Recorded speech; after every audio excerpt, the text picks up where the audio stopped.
I want to show you some pretty cool stuff I found this past weekend. Coming right up.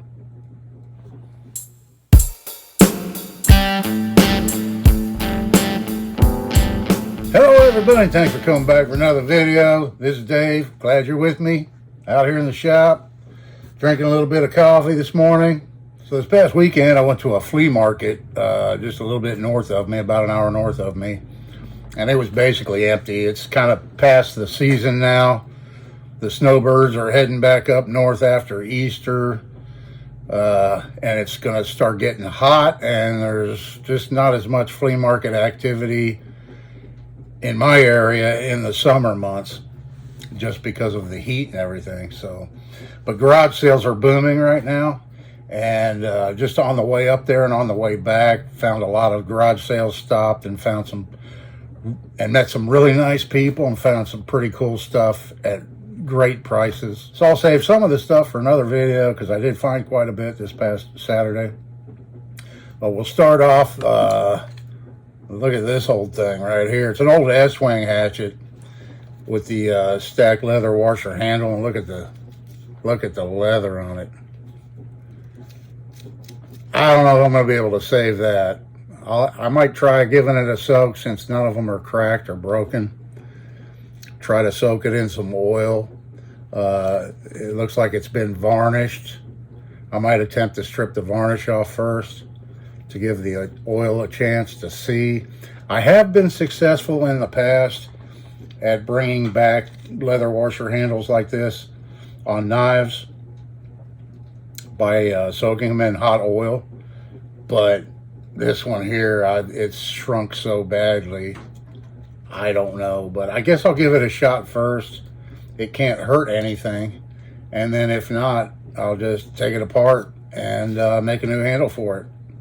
I don't think I'm gonna go back with leather if I end up doing that, just because I don't want to. That'll take a lot of my leather, and I like to save that for sheaths and stuff. So I might go back with a wooden type handle, something like that. Yeah, it's not an old antique one or anything like that, but it's just one that's seen a lot of weather and not much good care in its life. So we'll see what we can do with that hatchet. I got another hatchet here too, and that's this one. The handle's in really poor shape. You can see somebody stuck a nail right in here. The head was getting loose. The wedge is completely gone out of it. Not sure there is a maker on it. Let's see if we can. I think it's a True Temper. Let me clean it up a little bit and we'll see what it says. Okay, a quick hit on the wire wheel and we can see what it says now. It's a True Temper Flint Edge. And yep, I don't think I'm going to be able to save this handle. It's in pretty bad shape. So we'll get it cleaned up, put a new handle on that one, make it a good hatchet again. My AC just kicked on. It's already hot this morning. But we're supposed to get some storms this afternoon, so we might end up having a nice cool evening. We'll see. Okay, I have a few more things to show you, and I have some knives too. I found some knives Saturday. I want to show those to you, and I've got some more tools, but like I said, I'll go ahead and put those in another video so this video isn't too long. I thought I'd take this opportunity right now for those of you that have been watching me for a while, you know a little bit of my backstory, but one thing I don't think I ever talked about was my name, Blademan175 up here. I've had that name for 26 years now. And although I've only had my YouTube channel for a year, or almost a year now. It's been almost a year now since I've been making YouTube videos. But I've had this name for 26 years. I didn't start this channel and then start working on knives and call it Blademan175 and show you all these knives. I've been doing this stuff for decades. And I had the intention to make YouTube videos about 9 years ago now, when I first had the idea. And it just took me a long time to get around to getting up the gumption to go ahead and do it. So I've been doing it for almost a year now, and I am overwhelmed with the support I'm getting. I couldn't be happier with the growth of my channel. I really didn't expect it to grow this fast, and so and that's all thanks to you guys. That's all thanks to you regular watchers that watch my videos and you leave me comments and you like and you share and you do that kind of thing. That really helps my channel grow. So my hat's off to you. I really do appreciate it. So yeah, that's kind of the story. I've been Blade Man 175 for about 26 years. I don't have an eBay store, but my eBay username is actually the same name, and I've had it since 1999. That's how long I've been buying and selling on eBay, since 99. So anyway, that being said, let me move along here and show you something else. I found this at a yard sale. Check this thing out. Now, the gentleman called it an antique, and I'm not sure quite how old it is, but it is vintage. It's not just because it's rusty, but it says Aldrich, patent pending. Very unique style bar clamp. Never seen one quite like this before. I found another one online just like it. I believe it was on eBay. But these are reversible. You can take these off, put them on the other way, and so you have your standard bar clamp pads right here, but then you also have this brass or cast brass or bronze pivot, and each one's the same. The only difference is this one has a spring and a slide. It's a little rusty right now, so it doesn't want to slide real easy, but it slides back and forth.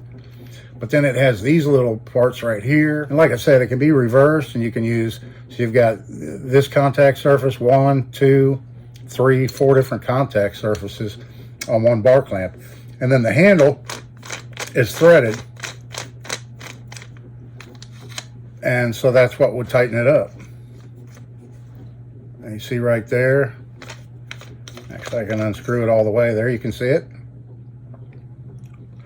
So yeah, there is a metal nut down inside here. It's not wooden threads.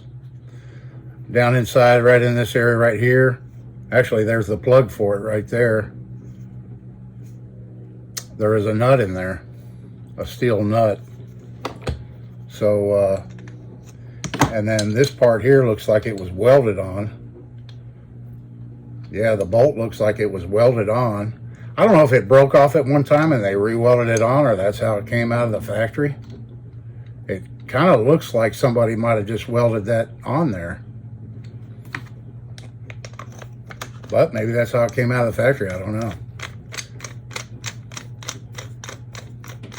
But yeah, so you have quite a bit of adjustment for it. The threads are fairly long.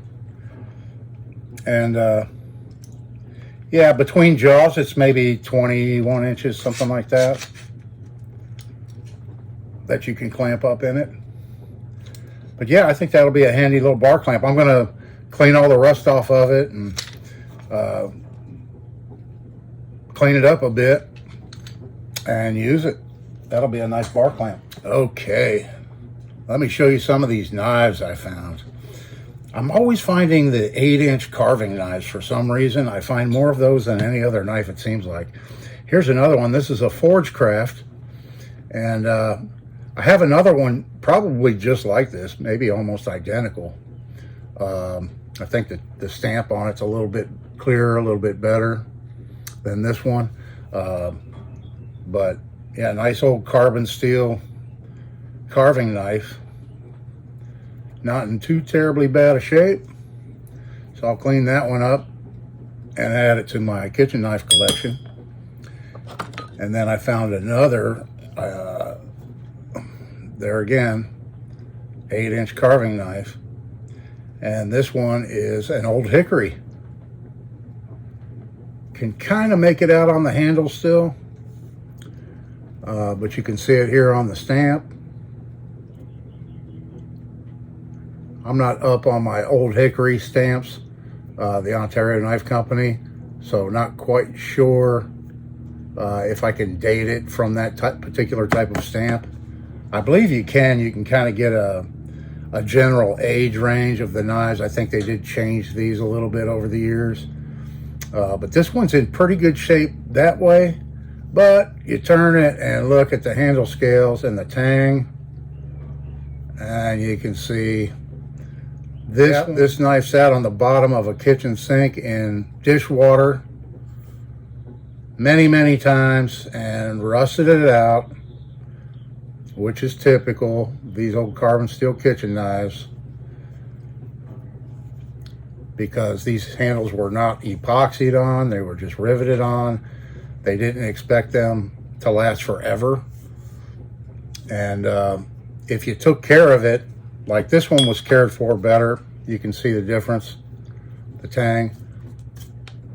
I mean, it's showing a little bit right here, but not near as bad as this one right here. Not near as bad, you can see. And that's just because, you know, this one spent a lot of time underwater, soaking in the water, and that's what causes that. But this one here, I will probably go ahead and re-rivet it. I'll drill these rivets out, take the handles and try and save the handles, give them a nice sand on the inside, unless they're really bad underneath as far as rot goes. If they're not too bad, I'll reuse them and just put it back on with, you know, clean up the tang, get all the rust off of it, and then put it back on with some new rivets. And that's what I'll do with this one. So there's a future project. This one here is, it looks like somebody put like S5. Looks like S5 on the handle right here. I don't know. Somebody's, or it's SS and that's their initials. I don't know, but the tip's a little bit bent. Not sure the original profile of this knife. I would call it's a very thin, flexible blade. I would consider it like a slicing knife. Very old vintage carbon steel slicing knife. So we'll get that one cleaned up. That'll be an easy project. And lastly, to show you this one here, it's a Harrington Cutlery Company, Dexter. You see the tang stamp right there. Yeah, according to the tang stamp on this one here, this knife is a pre-1933. So she's seen some years of use. It's a 1933. And although it has some rust on it, there isn't any real severe pitting. The ferrule here was plated, and a lot of that plating's coming off now. And you can see the handle, but it's not cracked or anything like that. And these were, so this company made a lot of knives. I think they were the first knife manufacturer actually ever in the United States, was Harrington Cutlery Company. Back in the early 1800s, they opened up. And this was a kind of a lesser expensive type of knife with this construction of the handles. They had some other knives that had essentially the same blades, but the handles were totally different. These were just a lot quicker and easier to knock out and cost them less to manufacture that way. So they sold these at a lower price point. But highly collectible knife right here, in pretty good shape. And I call this a slicer. It's also a thin blade, very flexible thin blade. It's nice and straight. The tip's a little bit bent.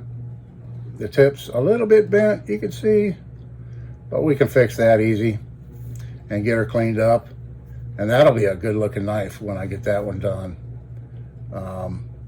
Get all this old gray off the handle, this weather beaten gray off the handle from where it probably sat outside or something. But yeah, we'll get that one cleaned up and looking good again. So I hope you enjoyed today's video. I really appreciate you watching. I've got a lot of projects coming up this week. I'm working on another video on that case knife that I got a while back. Case slimline trapper with the red bone handles. I'm doing a video on redoing that one. So come on back and check that out. And then I've got all these. If you have a favorite, let me know. Is there anything I showed you today you're looking forward to seeing fixed up? Let me know down in the comments. Leave me a comment. Let me know what you think. I really appreciate it. Like, share, subscribe, all that. You know it helps me out, and I do much appreciate it. So that being said, This is Dave. I hope everybody's day is going well. And I'll see you in the next one.